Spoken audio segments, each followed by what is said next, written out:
it seems like an awfully long time ago now, but back in 1995 is when I started working at INGLIS's. Previously, I'd been up in Brisbane with Gay Waterhouse's Brisbane Winter Carnival team of horses, and I saw a job advertised for a pedigree consultant at INGLIS's. And I thought it was time to try my hand at a job that involved more thinking about horses rather than the actual hard yards of working with them. When I started at INGLIS, my original job interview was with Glenn Burrows, who was the bloodstock manager at the time, and he has since gone on to own and run Willow Park, which is one of the most successful boutique breed mare farms in the Hunter Valley. But there were so many other people there at the time that have gone on to other things within the bloodstock world. Vin Cox was there at the time. He was the Magic Millions boss and is now the boss of Darley. Barry Bowditch was there. He started, I think Inglis's might have even been his first job out of school actually, and he is now running Magic Millions. We also had people like Dean Harvey, who now has Baystone Farm in Victoria. We had Rick Connolly, who is now a successful bloodstock agent and advisor to a number of different trainers. And Richard Haynes, who has now gone on to be a very successful Sky presenter and is the new host of Racing HQ on a Saturday morning. So there was a tremendous amount of talented people there at the time. And I think Inglis has had a reputation for producing these great bloodstock minds over the years. People like Trevor Lobb, Kieran Moore, John Hutchinson, all came out of Inglis's. So I think it was a tremendous place to learn. Some of them are still there. Jonathan Darcy is still there. Wayne Massingham is still there. But we all shared a great passion and love for the horses, the racing and everything to do with bloodstock. And I think we're all encouraged to have opinions on everything, you know, whether it was stallions, whether it was racehorses, whether it was yearlings, weanlings, everyone was encouraged to have an opinion. And there was a lot of very frank and open discussions about the merits of various horses. And I think, you know, it's that is, we all sort of fed off each other to an extent. And I think that diversity of opinion helps you learn to think about things in different ways and in different perspectives, because when you go out into the real world, you know, if you've only got one view, that is going to lead you down a very narrow path. Whereas if you develop a diversity of view and you can accept other opinions, you're going to succeed in a lot of different fields.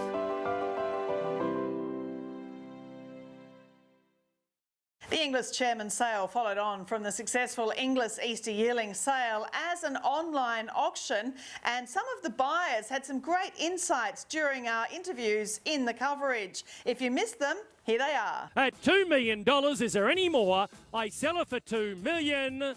She goes, done. I mean, who would have thought a mare by Time Thief? I mean, he's regally bred, isn't he? Reduced choice from Procrastinate. But not only would she win you 2 Group 1s, but then be sold for $2 million. I mean, would you have ever dreamt of that when you had her in the early days? No way. we couldn't sell her, Caroline, as a yearling. I bought her out of the Denise Cobcroft Breeding Trust because no one else would buy her. But I always liked her in the paddock, Caroline, and gee whiz, she's been a good horse ever since we put a saddle on her.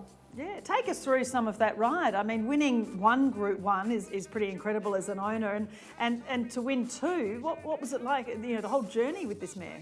I said to Ben, hey Ben, I want a sprinter, because the family had been best at 1100 metres, compliments of all the data that Bob Charlie had on the family. Bob told me 1100 was the distance. So he went first up into a Galaxy and won it with Zach Burton on. And then I said to Ben, well, let's prove a point, Ben, and we'll go back further. And we went back to a 1,000 metre sprint down the straight and won the Black Caviar. You know, you've heard all the stories, Caroline, about how mares can behave when you get a good one. And she had all of those attributes. You know, you'd have to be very careful saddling her. Yep. You had to be very careful brushing her, which we used to do a lot of, and she was a real handful early, but when she came on side, she was damn good. Done. At $1,600,000. Thank you very much. Booker used to come out for spells, and she was just one of those straightforward, beautiful-looking fillies that done everything right all the way through. Her looks carried her. She was always one of those fillies that you ask, what's that? When you people walk by the paddock, they'd always pick her out as the one. And she's just, she'll be a magnificent broodmare for the boys at Coolmore. We were just hoping that she would go to a really good stud.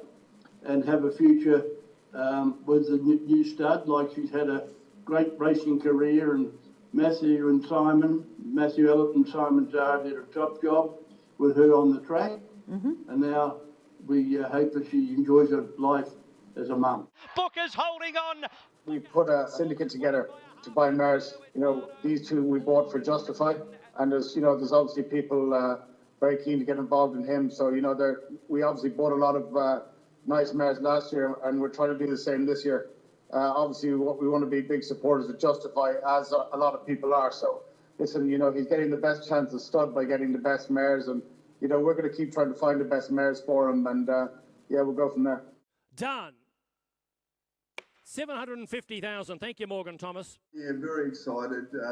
We spent the week in the Hunter this week and looked at all the mares, and really taken by both Samara Dancer and Louboutin, and very excited to be able to pick them up for what we think are great prices. Well, Samara Dancer herself, but importantly in foal to Trapeze Artist, and you paid $750,000 for her. So, she's obviously always been a quality mare, but what were you so taken with this mare? Well, I think physically she was just had the real wow factor. She's a magnificent looking mare. She's a Group 2 two-year-old winner, which I think is absolutely critical. She's won a couple of stakes races in all from a great family, and Trapeze Artist certainly was the best of the first season crop, and I think his progeny are going to sell really well. Yeah, and Louboutin, $620,000. It's a fabulous pedigree, and all credit to you bringing these sorts of mares into Victoria. As you say, a two-time stakes winner and in foal to the best stallion in the land. We hope to send her back to I'm Invincible this spring, and really excited to be able to get quality broodmares onto the farm. And a great mate of mine and client is really excited as well. And yeah, it's great that we could be able to purchase a couple of great mares. 1.4 million. Online buys are Mr. Katsumi Yoshida. Yes, we were absolutely delighted. It's been a wonderful journey for us. It's been just an absolute privilege to be associated with her. She's just a wonderful thoroughbred, and she's a beautiful animal, and be a great addition, we know, to any broodmare band. But our syndicate is fundamentally a racing syndicate, and that was always our intention with her at the end of her racing career. Of course, we've got mixed feelings. We've had such a wonderful time and a great friendship over it, and great memories, and sort of that chapter comes to an end today. But great result from the sale, there's no question about that, and congratulations to Middlebrook and every part of her journey. The Sheeters breeding her, the Coleman's looking after every part of her career, management, and certainly the Waller team, and now Middlebrook, the part they played in this sale. Coming up on Bred to Win, one of Australia's greatest racing and wagering experts, Dominic Byrne, and some great history in Arrowfield Studs, the horse who made you love racing.